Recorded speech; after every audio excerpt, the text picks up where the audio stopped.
waktu itu dia menggugat Sutarji Kalsumbahri.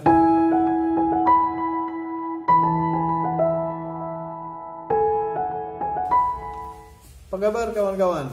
Kita ketemu lagi dengan unboxing paket. Kali ini yang saya unboxing adalah paket buku yang saya terima dari Apresiasi Sastra.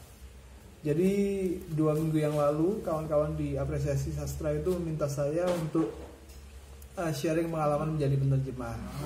Dan sharingnya dalam bentuk teks gitu. Jadi saya menerima pertanyaan dari anggota grup di Facebook itu, dan kemudian ya saya jawab kalau sudah dapat pertanyaan.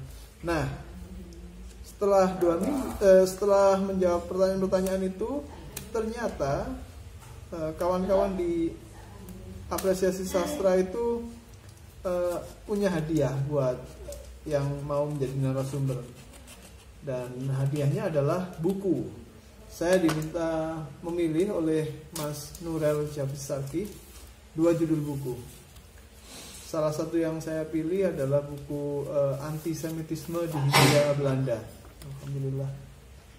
Dan satunya lagi buku yang dipilihkan oleh Mas Nurel Javisarki sendiri.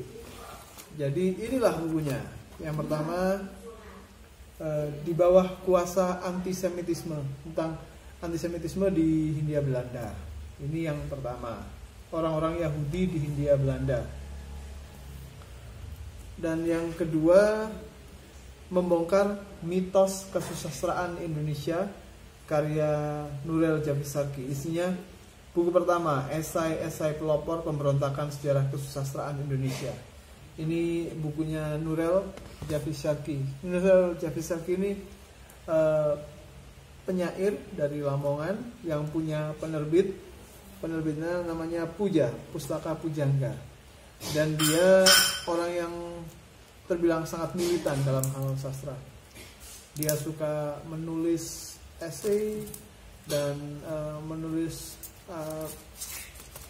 puisi dan menerbitkan karya-karyanya itu.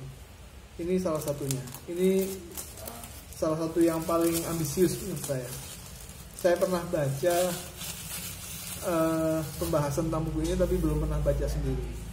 Jadi hari ini saya akan lihat dan akan baca coba untuk memahami apa yang ingin ditawarkan oleh Nurel dalam buku ini.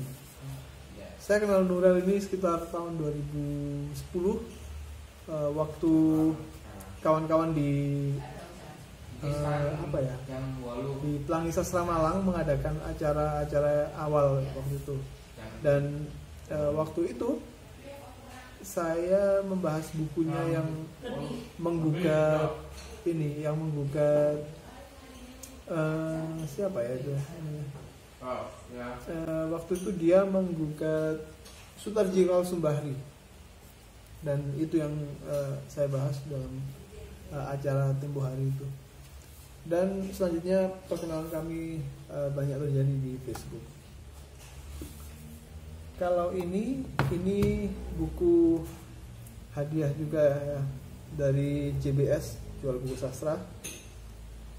Seperti judulnya, ini tentang orang-orang Yahudi di Hindia Belanda.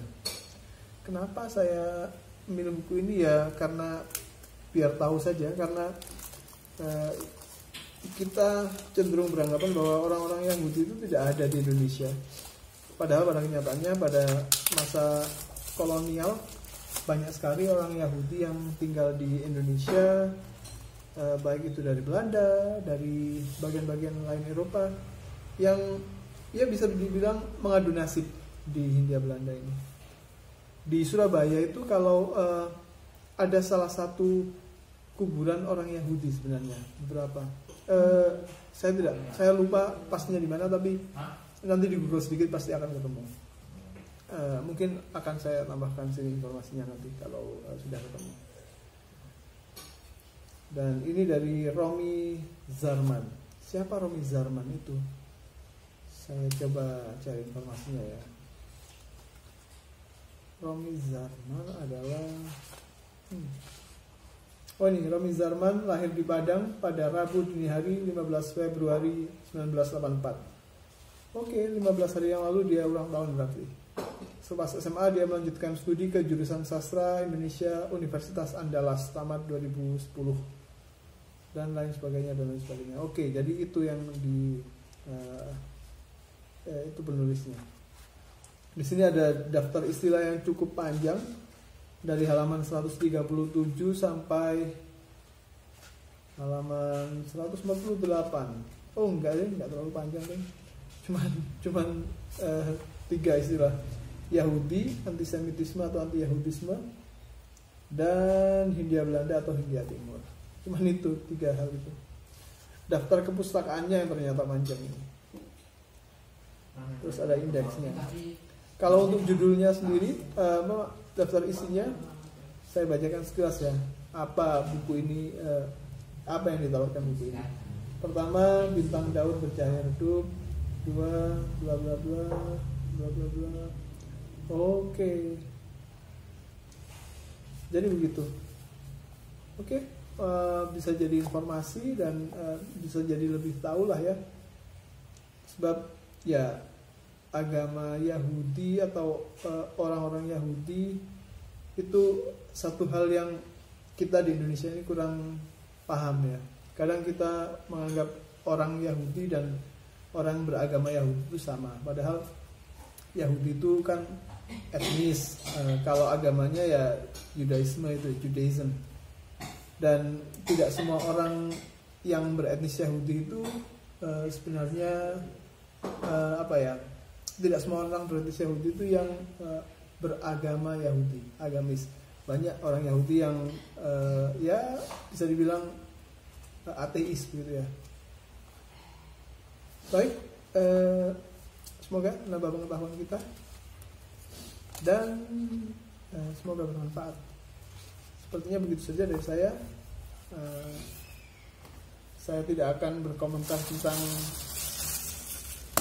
kemasannya. Kemasannya lumayan oke lah, gak ada masalah. Yang penting bukunya nggak basah dan buku-bukunya juga kualitasnya bagus. Alright, terima kasih kawan-kawan yang sudah memberikan buku ini. Have a great time. Bye.